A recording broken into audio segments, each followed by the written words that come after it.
Bonjour, je suis Olivier Clémence et tu écoutes Réussir mon e-commerce.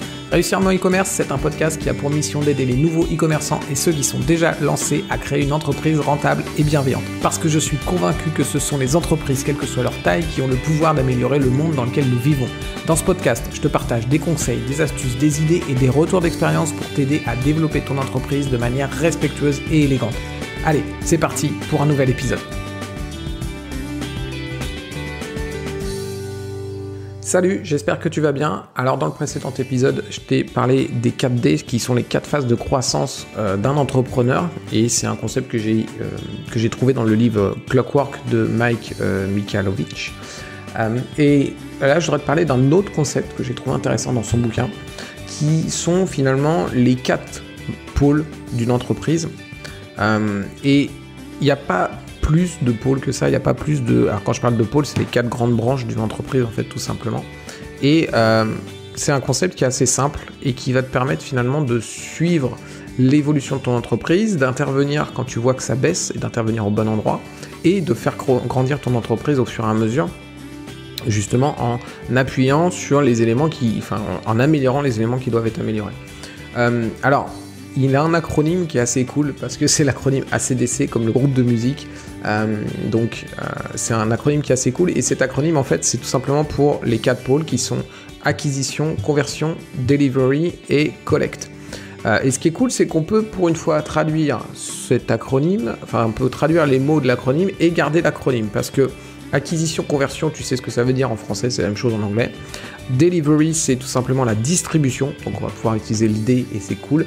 Et la collecte, c'est tout simplement la collecte, le cash, l'argent que tu vas faire. Donc on peut garder cet acronyme ACDC et se rappeler que finalement dans notre entreprise, il n'y a que 4 pôles. Et si tu améliores en permanence ces 4 pôles, ton entreprise, elle va grossir. Donc les 4 pôles, c'est l'acquisition. Donc l'acquisition, c'est quoi? C'est le nombre de prospects qui arrivent dans ton entreprise. Donc typiquement sur un site e-commerce, ça va être le nombre de visiteurs que tu vas avoir sur ton site. La conversion, donc la conversion, c'est le nombre de personnes. Le taux de conversion, c'est très simple, c'est le nombre de commandes que tu as divisé par le nombre de visiteurs que tu as sur ton site. Donc globalement, c'est le nombre de ventes que tu es capable de faire par rapport au nombre de prospects que tu obtiens. Delivery, donc distribution, c'est ta qualité à distribuer correctement tes produits, c'est-à-dire est-ce qu'ils sont bien envoyés, quand je parle pour un e-commerce, c'est est-ce qu'ils sont bien envoyés, est-ce que tes clients sont satisfaits, est-ce que c'est des bons produits que tu envoies, etc. Et la collecte, c'est donc l'argent, comment tu récupères l'argent, etc. Sur certaines entreprises, il y a des pôles qui sont plus compliqués que d'autres à gérer. Sur un e-commerce, la collecte, c'est facile parce que les gens qui arrivent sur ton site vont payer, puis tu leur envoies tes produits. Mais sur une entreprise qui fait de la prestation de service, par exemple, eh bien on peut avoir des problèmes au niveau de la collecte parce que peut-être qu'on est facturé en fin de mission et on a du mal finalement à se faire payer, etc., à récupérer cet argent, tout ça. Donc, c'est intéressant de voir ces 4 pôles et de te poser les questions, même si toi, au niveau de la collecte et que si tu es en e-commerce, tu n'auras pas de problème à ce niveau-là. Tu as, de toute façon, dans tous les cas, tu as ces 4 pôles dans ton entreprise: acquisition, conversion, distribution et collecte. Et ce qui est intéressant, donc une fois que tu as ces 4 pôles et que tu sais que finalement dans ton entreprise, tout ce que tu vas faire rentre dans un de ces 4 pôles, eh bien c'est de mesurer comment ça se passe dans chacun des pôles.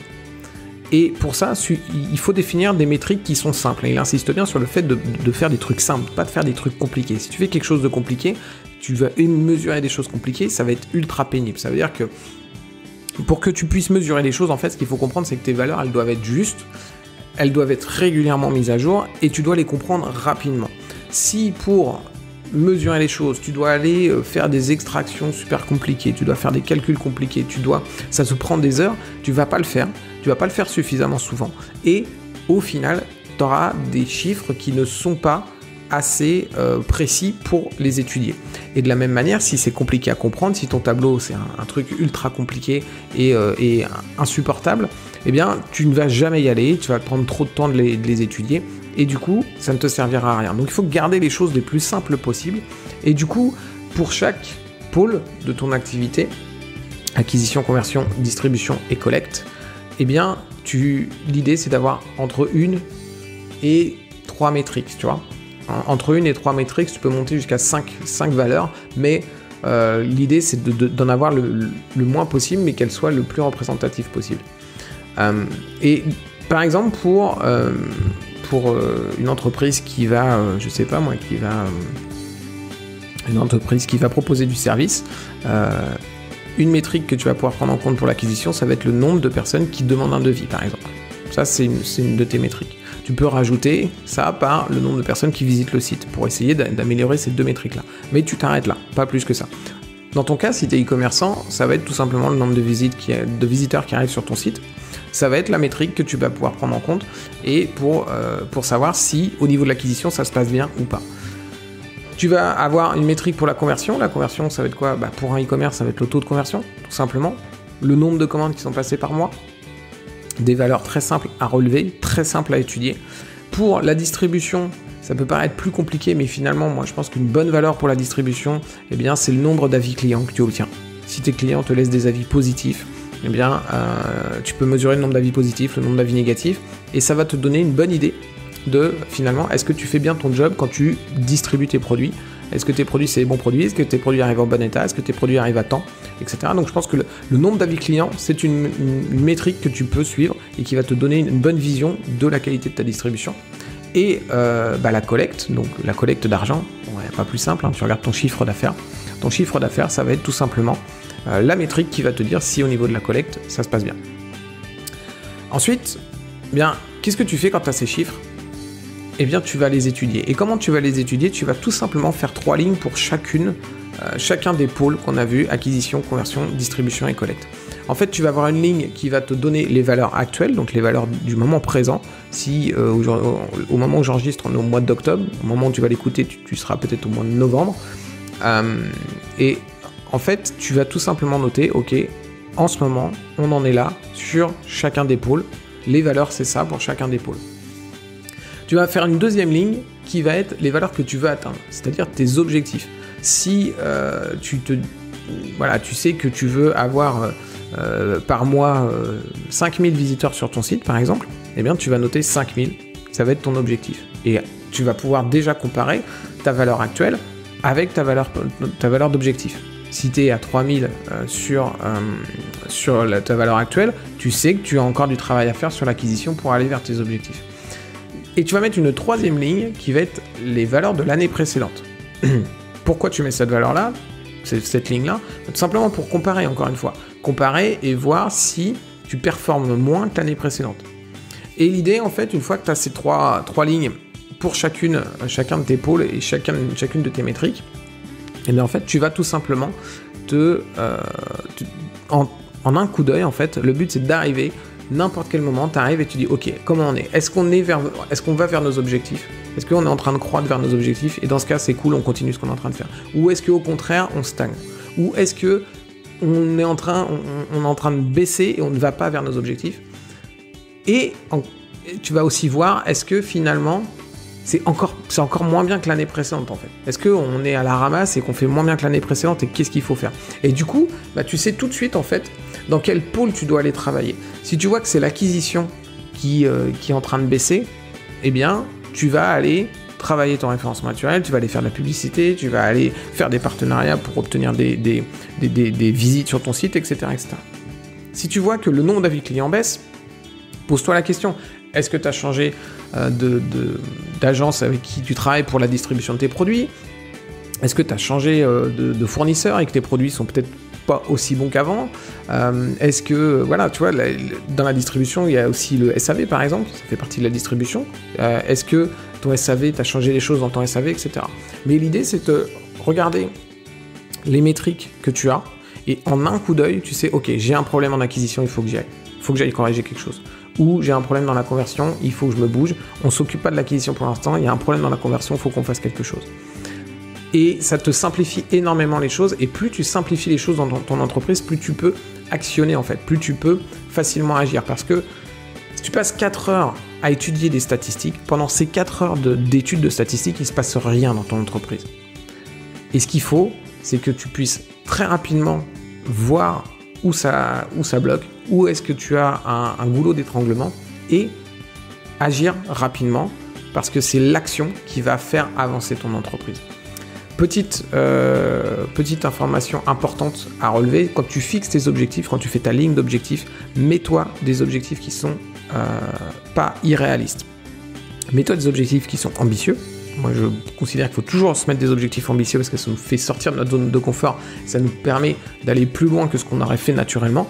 Par contre, mets-toi des objectifs réalistes. Parce que si tu te mets des objectifs irréalistes, eh bien, tu ne regarderas même plus en fait cette ligne et elle servira plus à rien. Typiquement, si tu te mets 100% de conversion, voilà, tu veux que 100% des gens qui viennent sur ton site achètent. Ça n'existe pas, ça n'arrivera jamais en fait. Donc, à un moment donné, tu sais que tu n'atteindras jamais cet objectif, donc tu n'as plus d'intérêt à aller le chercher, plus d'intérêt à essayer de l'atteindre, et du coup, tu vas le laisser tomber. Et l'idée, c'est donc de mettre des objectifs qui sont réalistes, ambitieux, mais où tu sais que tu peux aller les chercher et que tu te vois progresser vers ces objectifs. En fait. Nous, dans la boîte, on a à peu près les métriques que je t'ai parlé là. On a des métriques en termes de nombre de visites qu'on veut sur le site. On a des métriques en termes de nombre de ventes qu'on veut faire par mois et de chiffre d'affaires qu'on veut générer. On a des métriques en termes de nombre d'avis clients qu'on veut obtenir. On a aussi des métriques en termes de nombre de produits qu'on veut créer sur cette année, qui est un objectif un peu particulier qu'on a fait cette année avec un nombre de produits importants qu'on veut créer, mais ça fait partie de la distribution, tu vois.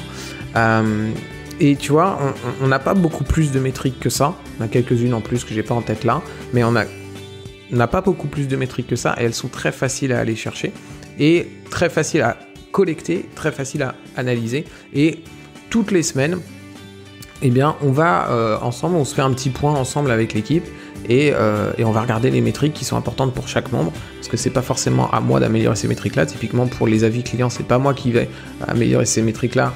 C'est Loïc qui se charge du SAV, qui se charge de la qualité des modules, etc., qui vont justement générer ces avis clients. Eh bien, c'est une métrique que Loïc doit être capable de faire monter pour que l'entreprise s'améliore. Et avec des métriques simples, ça nous permet de facilement voir où est-ce qu'on a un problème. Si on voit que nos avis clients baissent, eh bien, à nous de comprendre. Ok, pourquoi ça baisse? Est-ce qu'on a sorti des modules qui marchent pas bien? Est-ce que le SAV, on y passe moins de temps? Est-ce qu'on le fait moins bien? Est-ce qu'il y a des procédures qu'on a mis en place qu'on ne suit plus ou qui ne fonctionnent plus? On va aller creuser par là. Mais on va pas aller se dire, ok, je sais pas, je fais pas le chiffre d'affaires que je veux, faut que j'aille augmenter mon nombre de visiteurs. Non, c'est peut-être pas ça le problème. Si le problème c'est, si je vois que j'ai moins d'avis clients, le problème c'est dans la distribution. C'est pas la peine d'aller chercher plus de visiteurs en fait. Donc voilà. Encore une fois, un concept simple, il suffit de le mettre en place, il suffit de le suivre et c'est des choses qui font vraiment la différence entre une entreprise qui stagne et qui ne sait pas où aller améliorer les choses et une entreprise qui progresse parce qu'elle pointe du doigt facilement les problèmes et qu'elle les corrige rapidement. J'espère encore une fois que cet épisode t'aura plu, tu sais ce que tu peux faire, tu peux laisser une note sur Apple Podcast, tu peux le partager autour de toi, tu peux t'abonner pour ne rater aucun épisode. Je te remercie d'avance si tu fais une de ces 3 actions et je te dis à très vite pour un prochain épisode. Ciao!